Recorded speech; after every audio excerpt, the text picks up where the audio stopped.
Hello, everyone, and welcome to day 11 of the Daily Pack Crack. I am the board game lawyer. Today I'll be cracking open a pack of Star Wars Unlimited, a trading card game from Fantasy Flight Games. And today's pack will come from a booster box that I picked up at my friendly local game store, Fox Comics and Games. So thank you for that. So let's get cracking. All right, let's crack open our box here. We'll notice that we have two Chewbacca's to pick from. I always pick the one on the left first. And then we've got another one. Another Chewbacca pack to open up tomorrow. All right. So let's crack into this pack and find out what we will get today. All right, here comes our leader card. And it is a Chewbacca. Another Chewbacca card. I think I opened up Chewbacca yesterday, right? So we read him. We'll read him again. He's an action. Play a unit that costs 3 or less from your hand, paying its cost. It gains Sentinel for this phase. And there's an epic action. If you control 7 or more resources, deploy this leader. So that is our Wookiee, Underworld Wookiee. And on the other side, he has Sentinel and Grit. This unit gets +1, +0 for each damage on it. And he has 11 hit points, 2 power. So that's Chewbacca. He really ramps up as he takes damage. He's in Vigilance, and he's Heroic. All right, so that's Chewbacca for us. We'll put our leader out here on the board. And next we have our Dagobah Swamp, which is another hyperspace base in this box. I've done pretty good with those so far. So now we have the Dagobah Swamp. It's a 30 health base, and we'll set that directly above Chewbacca there. We have another card in Vigilance. It is the Biker Scout Bike Pursuer. I want to say Biker Scout. He is a unit on the ground, cost 2, Vigilant, and Villainous. He is a 1/4 on his stats, Imperial Trooper, Grit. This unit gets +1, +0 for each damage on it. So not unlike Chewbacca that we just read whenever he pops out as a unit. All right, our next card is Ardent Sympathizer. He is a ground unit who costs 3 in aggression. He's 3 power, 3 hit point trooper. While you have the initiative, this unit gets +2, +0. All right, so he is more powerful when you own the initiative. All right, very good. That's the Ardent Sympathizer. Next, we have a Regional Sympathizer, and he is also a ground unit, but it's a 4-cost heroism, 3 power, 4 hit point rebel that has Restore 2 when this unit attacks, heal 2 damage from your base. So the Sympathizers have ways to bring that power back to your base. Next, we have the Patrolling V-Wing, which is a space unit that costs 2. Its stats are 1/1 in the command aspect. It's a vehicle and a fighter, and it says when played, draw a card.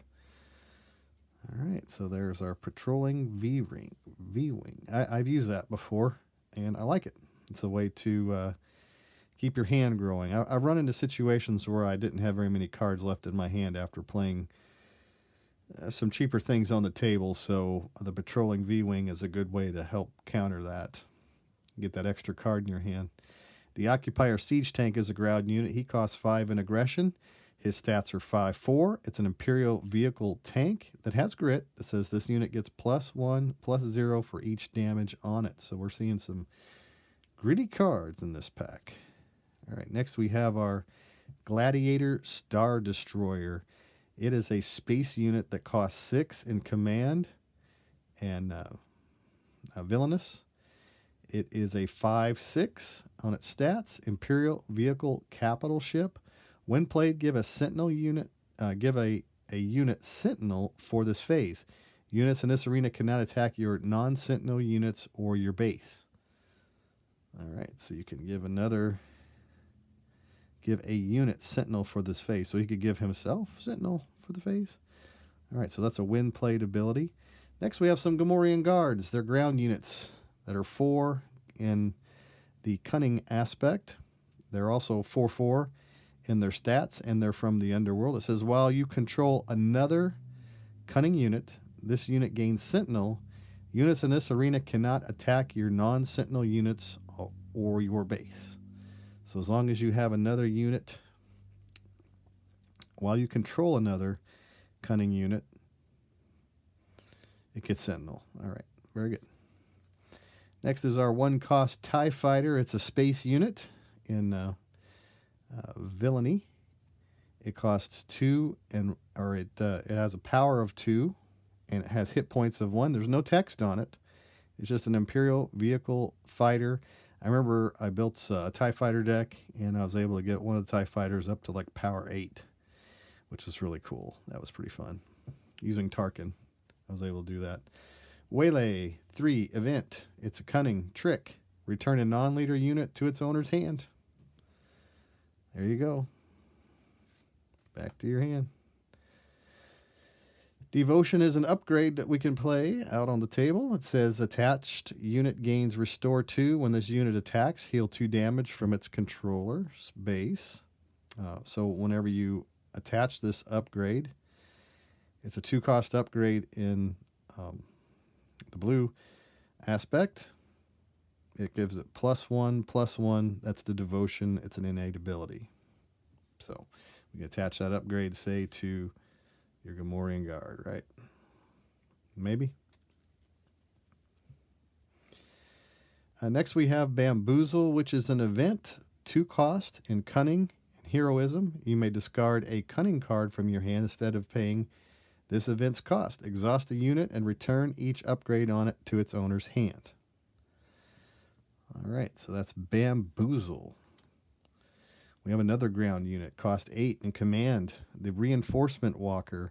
It is a 6 power vehicle walker with 9 hit points. When played on attack, look at the top card of your deck, either draw that card or discard it, and heal 3 damage from your base. Okay. Next we have our rare card is Han Solo. He's a unit on the ground. Han Solo. Cunning with Heroism.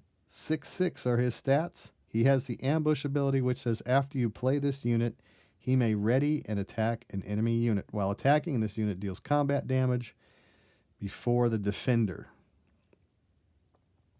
While attacking, this unit deals combat damage before the defender, so you can pop somebody before they pop you back. It's generally simultaneous. And next we have our Protector, which is has a double blue resource on it. It's an upgrade that costs 1. Attached unit gains Sentinel. Units in this arena can't attack your non-Sentinel units or your base. So it's a 1/1 Protector innate. So a double vigilant upgrade, which it's a foil, and so I'm glad that I got that. I do like building double colored decks, like for example Tarkin and green. So maybe I'm thinking possibly a Luke Skywalker in double blue. So that might be a good possibility for that Protector card. Yep. All right. And there's very few in the game that have a double of the same aspect on their card. So happy to get the Protector in foil. That's pretty cool. So what are some of the cards that I'm really glad that I got today? Well, I'm glad that I got Han Solo. Never hurts to get one of the mains in your deck, particularly in a Chewbacca deck. It's very fitting, right? So we got Han Solo and Chewbacca on Dagobah. How thematic, right? Why not add a few Gamorrean guards and maybe even a biker scout? And we've got just Return to the Jedi all over this one. So there we are. We've got we got walkers. We've got some Waylay. Very good. So these are my 3 cards, I guess. The Biker Pursuer this time, the Gamorrean Guards, and Han Solo in the Chewbacca deck. All right, so we'll end it there. But thank you for watching my daily pack crack today. If you like and subscribe this video, you'll see future versions. If you like to get a shout out, send me a pack and I'll crack it open here on my channel. And you can contact me at boardgamelawyer@gmail.com. We'll see you again tomorrow for another daily pack crack.